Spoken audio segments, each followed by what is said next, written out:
Sanibonani bafethu ekuseni. No angivuki nani. Le video lengiyenziswa into eyodwa. Ukuthi I just want to express explicitly i-disappointment yami to our honorable uDuduzile Zuma. Ngezinto azenzile anazishilo ku Twitter. But in so doing, also mhlambe she'll be vindicated if kuguti i-account yakhe was hacked. If i-account yakhe was hacked, then I understand. But if kuguti account yakhe wasn't hacked, then we have a problem.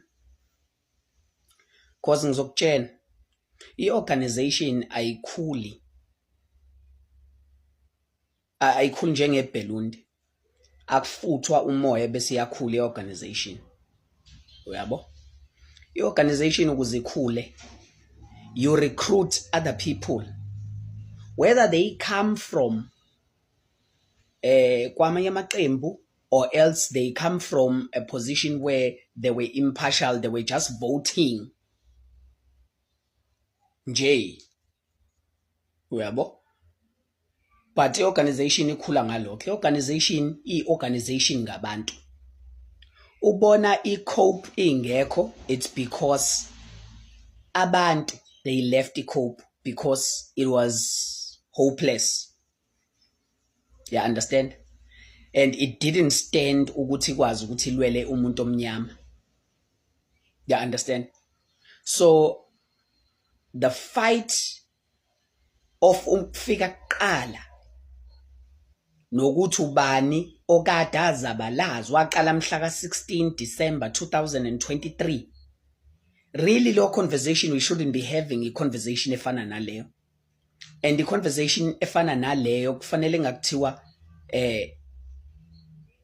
asi express, because we are going to chase labantu who has joined umkhonto wesizwe, who ran away from amaqembu because they believed ukuthi umkhonto wesizwe was going to help them.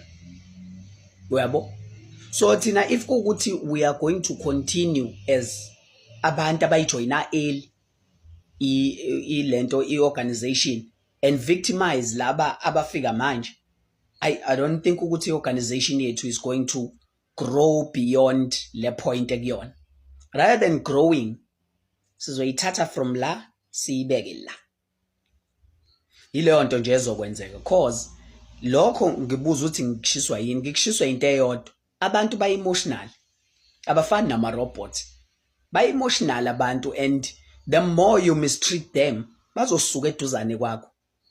The very same way abakwaze ukuditsha ngayo i-ANC and vote for umkhonto, it's the same way abazoditsha ngayo umkhonto and vote for other parties. Maybe babuye bavotele khona kagogo. You understand? Because there's one thing engifuna ukuthi guys ni understand. Those people kwi-ANC mawusuthi uyabheka, they don't have time to fight. You know, bayalungisana. Yabo? They don't have time to fight. Bayalungisana. Hayi usibanibani usenzele okwrong la. There was la kwathiwa khona kuzoba khona ama reconfiguration of i-KZN, and there was a reconfiguration of ilento i-Gauteng. Now you can see ukuthi that's an organization laba bantu bayabuyisana kahle kahle. You understand? Yabo?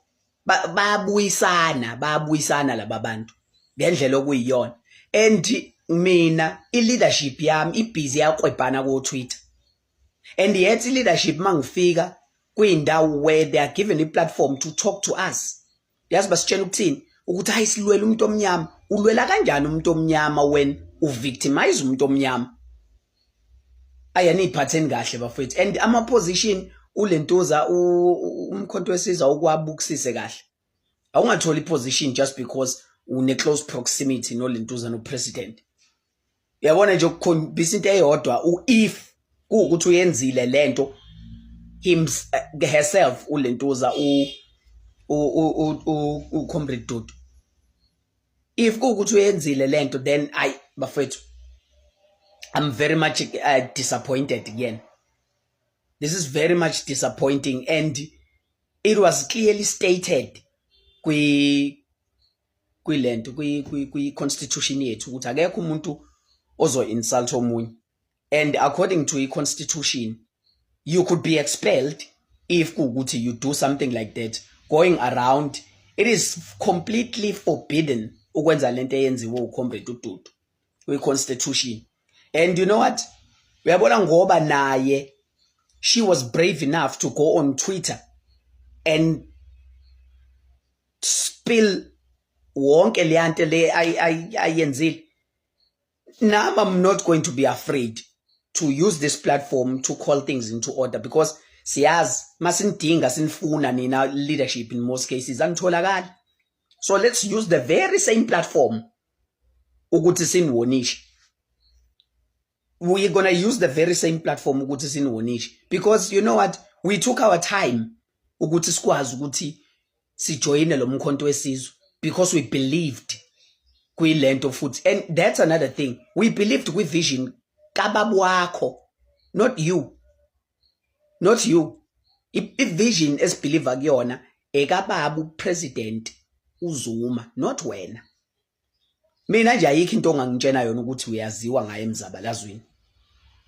And the reason why sasifikile lapha ya sifikile ecaleni lakho, it's because we believed ukuthi, you know, it would bring about unity to us as amalentuza ama MK, because already when usuna yazi kunenye into engiyibukayo uComrade Dudu, if lento eyishilo ukhohliswa yilaba bantu abalapha yalama Twitter account othola ukuthi awanayo ngisho eyodwa tweet, uyabo aqhamuka nje sezolentuza kuyena mhlawumbe aplantiwe futhi, because kunento engifuna ukukutshena yona. iEFF ngokuhamba koFloyd no Sindane no bani ayikho happy, and obviously they're going to use ulento umuntu oyuzekayo kaMkhonto wesizwe.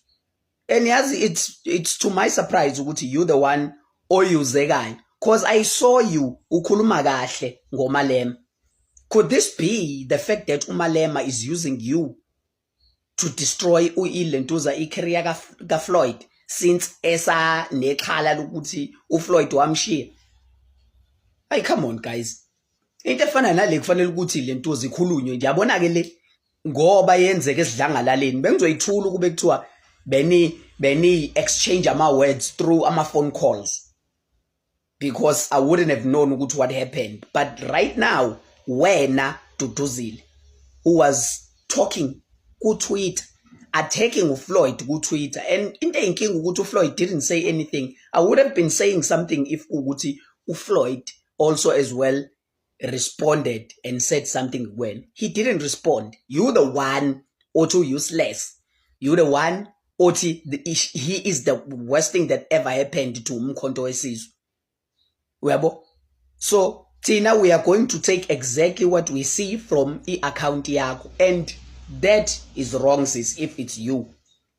If you are hacked, then we understand, but if kuguti it's you, ngeke mntaka mashintsha ukwenza.